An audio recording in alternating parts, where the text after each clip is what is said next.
Assalamualaikum anak-anak.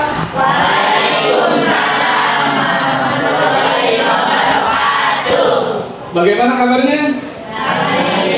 Sehat? Semangat? Sudah sarapan? Minta tepuk tangan yang meriah. Terima kasih. Enggak. Baik, anak-anak dipersilakan untuk berdoa terlebih dahulu sebelum belajar. Karena doa itu sangat penting di awal belajar, karena nanti ada manfaat yang didapatkan dari guru kalian. Dipersilakan pimpin berdoa. Mari kawan-kawan, sebelum belajar baiknya kita berdoa dalam hati. Mulai. Selesai. Terima kasih, anak. Ya. Baik, anak, sebelum belajar kita mulai, Bapak absen terlebih dahulu ya. AB Prasetya Ramadan. Baik. Aini Fadilah. Alfa Rizki. Azan. Ada satu anak yang tidak masuk. Baik, anak, terima kasih.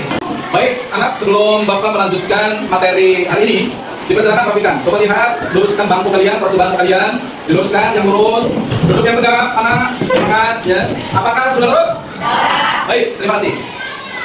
Baik, anak, sekarang kita masuk materi ya. Dalam bab pertama, itu kita membahas tentang hubungan Pancasila dengan Undang-Undang Dasar, hubungan Pancasila dengan Bhinneka Tunggal Ika, dan hubungan Pancasila dengan Negara Kesatuan Republik Indonesia. Nah, sekarang Bapak akan menjelaskan tentang hak dan kewajiban.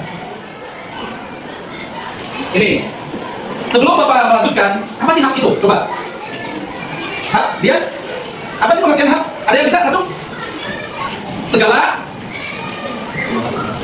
ya, apa? Segala sesuatu yang melekat pada diri warga negara. Jadi segala sesuatu yang melekat, gitu. Lalu ada dua kata hak, segala sesuatu yang melekat, sesuatu yang melekat pada seseorang. Sedangkan kewajibannya itu apa? Kewajibannya tanggung jawab, benar. Tanggung jawab yang harus dilaksanakan. Nah, itu. Oke. Ya. Baik, anak, tadi kalian telah menjelaskan tentang hak dan kewajiban. Tolong, siapa yang paham tentang contoh? Contoh hak. Atau? Ya, baiklah. Hak hidup. Hak hidup, siapa lagi? Baik, apa dia? Hak belajar, siapa lagi? Ya. Hak mendapatkan pendidikan, siapa lagi? Ya. Hak mendapatkan pekerjaan, tepuk tangan yang meriah. Ya. Baik, anak, kalian tadi menyebutkan tentang contoh hak ya. Sekarang contoh kewajiban. Coba siapa yang bisa contoh kewajiban? Siapa? Ya, Pipi. Menjaga kelas. Menjaga kelas, siapa lagi? Ya. Menjaga kebersihan tempat tidak? Baik, siapa lagi? Ya. Peraturan sekolah harus dijaga. Apa lagi? Ya, mendapatkan? Ya, saya tepuk tangan. 3. Baik, anak, tadi kalian sudah paham tentang penjelasan hak dan contohnya. Lalu kewajiban, juga kalian sudah menyampaikan penjelasan kewajiban dan contohnya. Berarti tujuan dalam pembelajaran ini sedikit banyaknya sudah tersampaikan.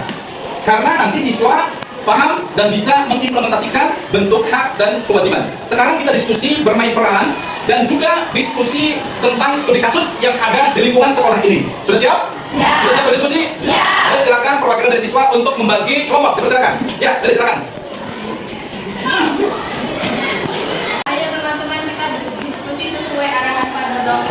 Satu kelompok berjumlah 6 orang, berhitung mulai dari 1, 2, 3, 4, 5, 6. Anak, semangat? Tepuk tangan dulu yang meriah. Baik, anak, tadi sudah dibagi oleh teman kalian kelompoknya. Satu kelompok berjumlah berapa? 6 orang.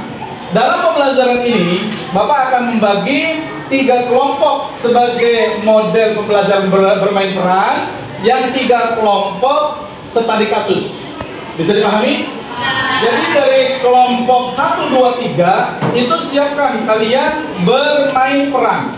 Misal kebersihan, tentang kebersihan, atau tentang peraturan yang ada di sekolah.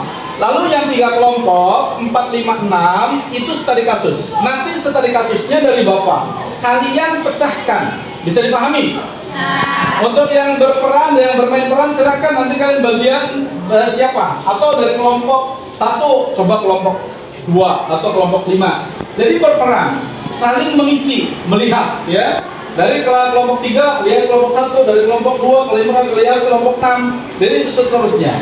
Untuk studi kasus nanti studi kasusnya dari Bapak. Ternyata di sini itu banyak kasus yang harus dijawab oleh kita sebagai rasa tanggung jawab, hak dan kewajiban seorang siswa. Sudah siap? Ya. Sudah siap? Ya. Tepuk tangan. Terima kasih. Baik, anak, diskusi kalian sudah akan selesai dan bermain peran yang akan dilakukan oleh kelompok 5 dan kelompok 6. Dipersilakan. Ya, bagaimana apa yang dilakukan oleh kelompok 5 dan 6? Silakan. Silakan. Ayo, bermain peran silakan. Ya, silakan. Nah, itu. Jadi bermain peran diantaranya ada yang coba melihat sampai apa yang sudah diskusikan. Terima kasih anak. Baik, anak, kalian diskusi telah selesai. Sekarang dipresentasikan di depan ini. Mohon yang lain perhatikan hasil diskusi tentang studi kasus yang ada di SMP Negeri 1 Susukan. Dipersilakan. Assalamualaikum warahmatullahi wabarakatuh. Waalaikumsalam warahmatullahi wabarakatuh. Studi kasus imunisasi hak dan kewajiban di SMPN Negeri 1 Susukan. Kasusnya banyak kebohongan berjatuhan di depan kelas. Solusinya adalah setiap hari 5 sampai 7 menit sebelum belajar untuk menyapu halaman sekolah atau kelas masing-masing. Kasus tidak kesadaran siswa, solusinya membuat dosen gerakan kepala sehat. Kasus tempat sampah yang kurang layak. Solusinya mengingatkan teman yang turunnya jangan pakai pada hari itu supaya sadar akan tanggung jawabnya. Kasus WC yang belum tersedia dengan jumlah siswa. Solusinya membuat piket siswa setiap harinya untuk membersihkan atau menyiram WC. Kasus WC yang belum tersedia dengan jumlah siswa. Membuat poster dan solusi membuat poster atau berjalan sekolah dengan kesadaran masing-masing.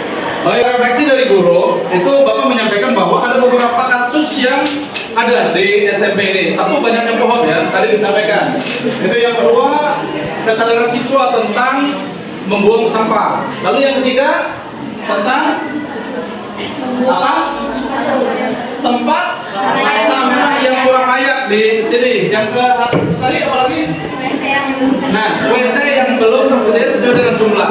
Begini, anak, tentang implementasi hak dan kewajiban itu bukan adanya fasilitas yang ada, tetapi anak dengarkan, harus ada kesadaran dari kita, baik haknya siswa atau kewajiban siswa, sehingga tidak ada tempat sampah yang kurang layak. Bagaimana kita kira-kira membuat tempat sampah tanpa ada tempat sampah tapi sampah bisa bersih. Lalu yang kedua tadi ada solusi kebanyakan kebohongan, diberikan piket, betul, diberikan piket seluruh siswa untuk 5 menit sebelum belajar untuk membersihkan dan menyapu halaman sekolah. Lalu WC itu ada kesadaran dari siswa, ada kewajiban WC harus terus dibersihkan, tempat sampah tidak ada tempat sampah, maka kesadaran siswa harus langsung ke TPA, tempat pembuangan air sampah di SMP ini.